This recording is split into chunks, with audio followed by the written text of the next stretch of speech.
Welcome to episode 6 of Sup! Or if you're new here, go check episode 4 afterwards, because Lockdown is getting a sequel. That's right, listeners! I'm Ice Wolf from South California, and for this episode, we're diving into one of the defining activities of the COVID lockdown: video games and streamers. You remember March 2020? 2 weeks to flatten the curve turns into forever. Offices close, beaches get taped off in San Diego, and suddenly the whole world is stuck inside with nothing but anxiety, sourdough starters, and whatever was on your hard drive. For a lot of us, video games became the ultimate survival tool.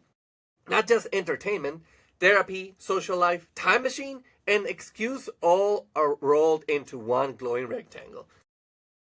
We went from, I'll just play for an hour, to, why is the sun coming up again? Did I beat the final boss or just my sleep schedule? Let's talk about how games saved us and maybe ruined us a little bit in the process. At first, it felt like a gift, okay? No commute, no pants, endless free time. What do? You fire up the console or PC, and suddenly it's 2020, the year gaming went nuclear. Animal Crossing, New Horizons, dropped right as lockdowns hit. Like Nintendo knew we needed a cute island escape where nobody coughs on you. People were out here designing dream homes, planting flowers, attending virtual weddings on their island. I got friends who treated their Animal Crossing villager like a real. Some Nook is charging me bills again. Capitalism, even in quarantine. Then Among Us exploded. A game about lying and murdering friends on a spaceship. Perfect for 2020. We hopped on Discord, accused each other of being the impostor.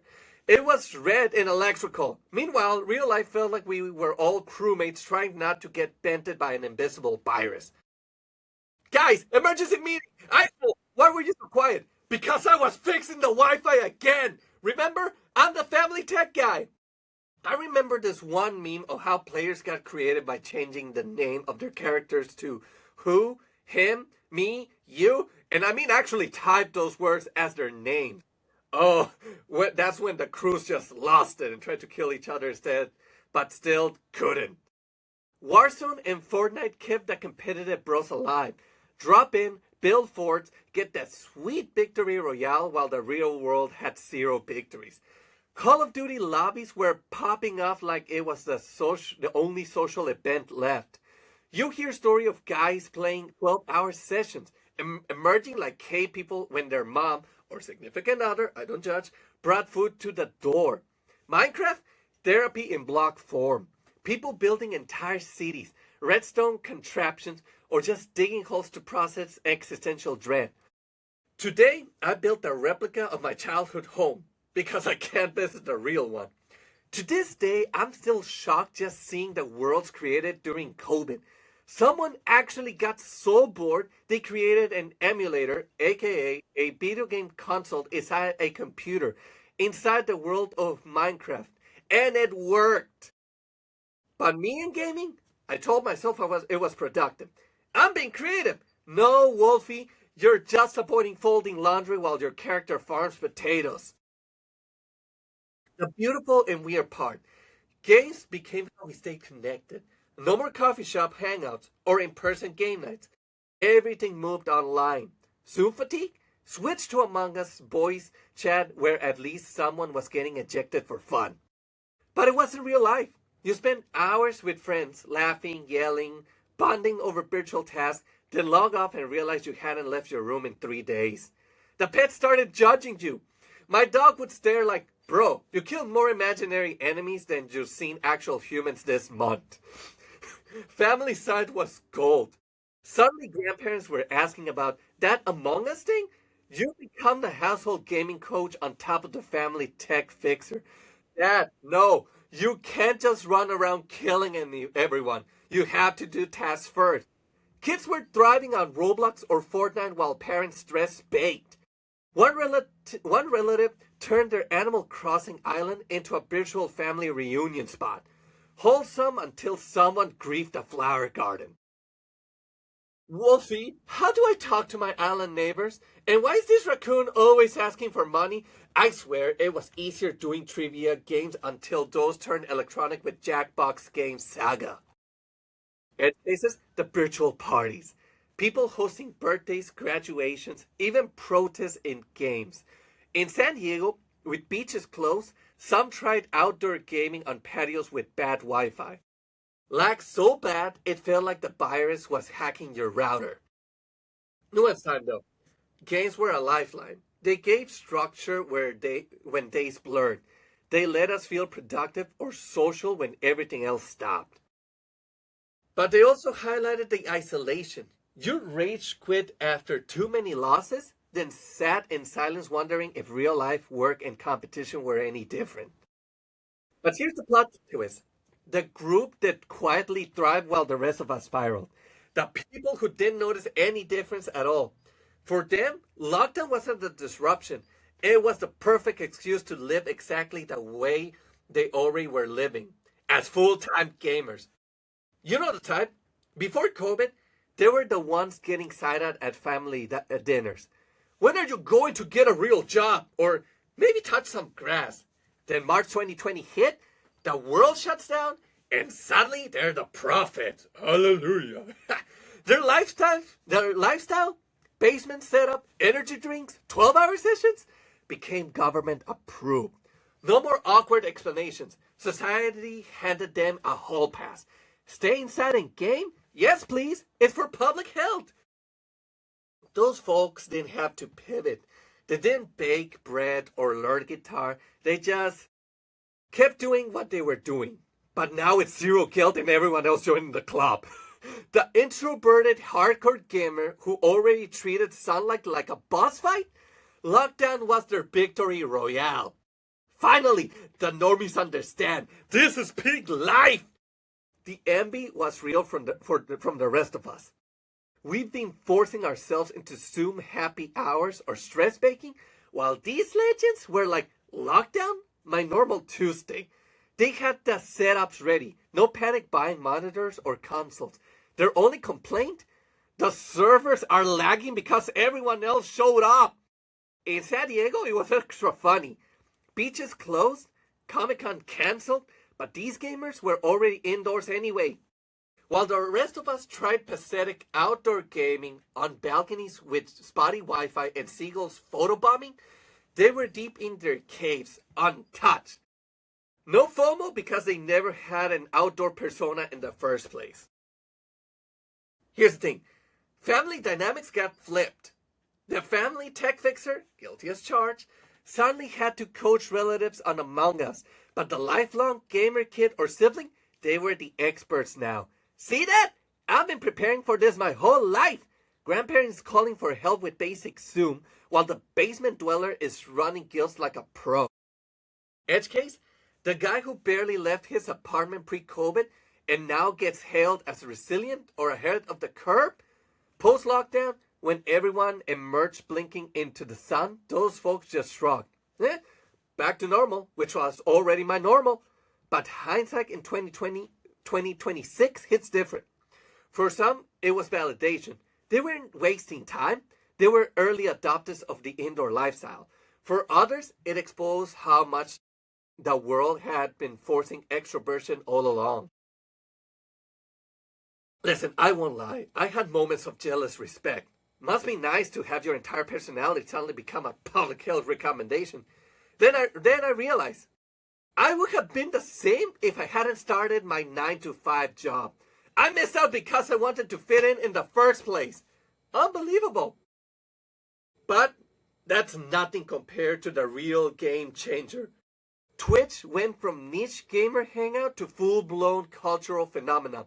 You know, the streaming services that were already a thing before lockdown, people were watching pros grind, ranked, or just chatting about their setups. But COVID unleashed it, okay?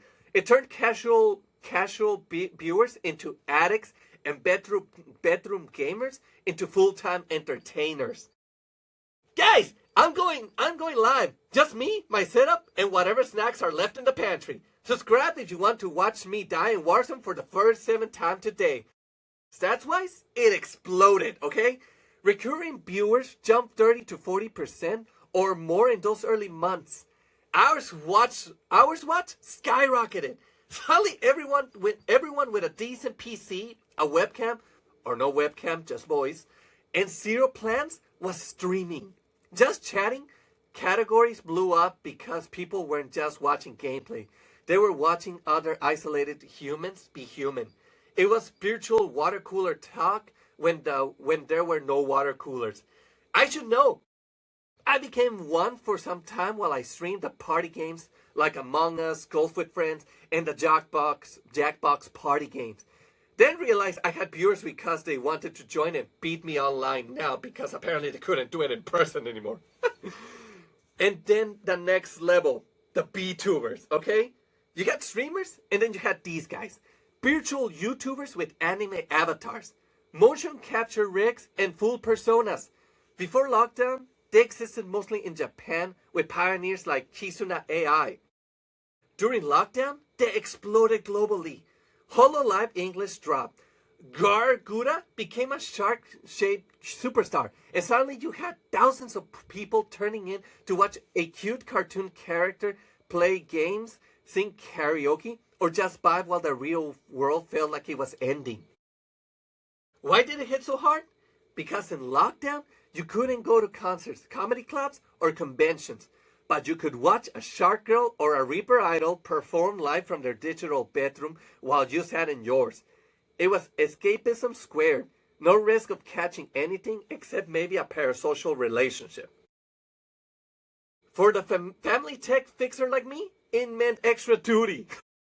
Wolfie, how do I subscribe to this virtual cat girl? Is she real? Suddenly grandparents were asking about Twitch clips instead of just Zoom. The lifelong basement gamers where we talked about, they leveled up from viewers to streamers, finally monetizing all those hours. The rest of us, we became the audience, donating bits because this streamer gets it. Quarantine is rough. The absurdity? Everyone became a performer. Your awkward coworker who barely spoke in meetings now has 500 viewers watching him react to memes. Lockdown didn't just boost streaming, it democratized it. Or saturated it. By the end, it felt like half the internet was live. The edge case though, the subathon that lasted weeks because I can't go outside anyway, or the VTuber who had an emotional breakdown in character while chat spam hearts. In the West Coast, with real beaches closed, people were watching virtual beach ASMR or island tours and Animal Crossing streams instead. Of course, even with all digital connection, the physical toll still crept in. I mean, all day sessions meant snack mountains, forgotten showers, and that special gamer hunch. You stand up after 8 hours and your back filed a complaint. Sleep? What sleep? The blue light special kept you up negotiating with your brain. Just one more round. Hey, edge cases were everywhere, okay? The League of Legends session that lasted until 4 a.m. because we're bonding even though we hate our teammates in secret. The Warzone squad that included your cousin's kid who was especially good, or trying Microsoft Flight Simulator to travel, safety flying over virtual San Diego while the real one had curfews. Hindsight in 2026? Nostalgic as hell. Those late night lobbies with the boys felt peak friendship. But also, damn, we really escaped into pixels while the world burned. Some people came out with new skills or bonds. Others, still recovering financially from how many bits they put into their VTuber waifus or how much they spent on downloadable content for their current games. So yeah, video games during COVID lockdown? From Animal Crossing islands as mental health retreats, to Among Us teaching us trust issues, to becoming the family gaming coach on top of tech support duty. Heck, to the Twitch revolution and VTuber explosion that turned isolation into entertainment. Games and streams kept us sane, or at least entertained us while we lost our minds. Hey, thanks for listening to this pixelated trip down memory lane. If it made you laugh or trigger one more stream flashback, subscribe, rate the show, tell a friend, or better yet, text your old squad and see if they're down for one non-virtual hang. Or just queue up a watch party like old times. Hey, I'm Ice Wolf. This has been the Lockdown Video Game episode. Log off, touch some grass, preferably without sanding your controller or a virtual one. And remember, we made it through. One victory royale, one island tour, one emergency meeting, and one surprise VTuber karaoke session at a time. Even as some of us were already winning before the game started. Good night, or good luck responding in real life. I'm logging off. Peace.